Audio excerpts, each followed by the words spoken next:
Okay, let's dive into OpenAI's latest creation, Sora 2. It's a tool so powerful, it's pretty much forcing us to question what's real and what's not. Imagine creating any video you can think of just by typing a few words. Well, that's not imagination anymore. It's here. Right out of the gate, the moment this thing was released, experts were already sounding the alarm. This isn't just some cool new tech toy. As you can see here, they're looking at this as a profound new challenge, a tool that could completely change the game for media and, well, for truth itself. So what exactly is Sora 2, and why is it making such big waves? Well, think of it like a text-to-video magic wand. You type in a prompt, a golden retriever puppy discovering its reflection for the first time, and poof, a video appears. And the most stunning part, and maybe the most terrifying, OpenAI made it totally free for anyone to use. Now, you might remember the first version of Sora from last year. It was pretty groundbreaking for sure, but you could always tell it was AI. The hands were always a little weird, the physics were kind of off. Well, Sora 2 is a whole different animal. The leap in quality is just staggering. It's so realistic that it's getting incredibly difficult to spot the fake, which of course means the potential for convincing disinformation has just gone through the roof. So, this is the big question, right? You give the entire world a reality engine, a tool that can create any scene imaginable. What does the world decide to build with it? Well, we didn't have to wait long to find out. Just take a look at this. This is a snapshot of what people started creating almost immediately. It was just this chaotic, unfiltered flood of everything.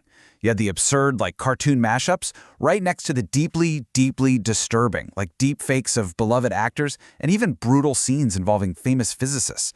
It was like the digital Wild West, and it got very dark, very fast. This whole mess has led critics to come up with a brand new term for it: AI slop. It's this idea of a messy, endless fire hose of low effort, often bizarre, and potentially copyright-infringing content just flooding our digital spaces. It's a new kind of pollution, really. Now, even though it's free for us to create all this AI slop, it is anything but free to produce. There's this huge, invisible cost. As you can see, OpenAI is reportedly just burning through cash to keep the servers online. But it's not just financial. The environmental cost is staggering. We're talking about a massive strain on the power grid and an insane amount of water needed just for cooling these data centers. And get this number in your head for a second: 700 times. That's how much more energy it can take to generate just one of these short AI video clips compared to making a single high-quality AI image. That's not just a big number, it's a massive environmental footprint attached to every single video. But the cost isn't just in dollars or energy. There's a very real human cost too. And nobody put it more powerfully than Zelda Williams, the daughter of Robin Williams.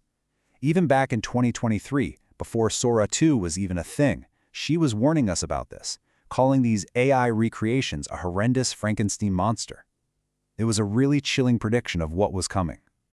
And now, with Sora 2, that monster she warned us about is a hyper-realistic, unavoidable reality. Her warning has become this urgent and, frankly, heartbreaking plea. This isn't some abstract, futuristic debate anymore. For her, and for so many others, it's a source of real, daily pain. So how is OpenAI handling all this? Well, their policy is, let's just say it's complicated. For public figures who have died recently, they're offering an opt-out. But for historical figures, they're falling back on strong free speech interests.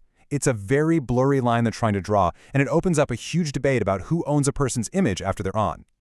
OpenAI insists they do have safeguards. Their main one is something they call a moving watermark.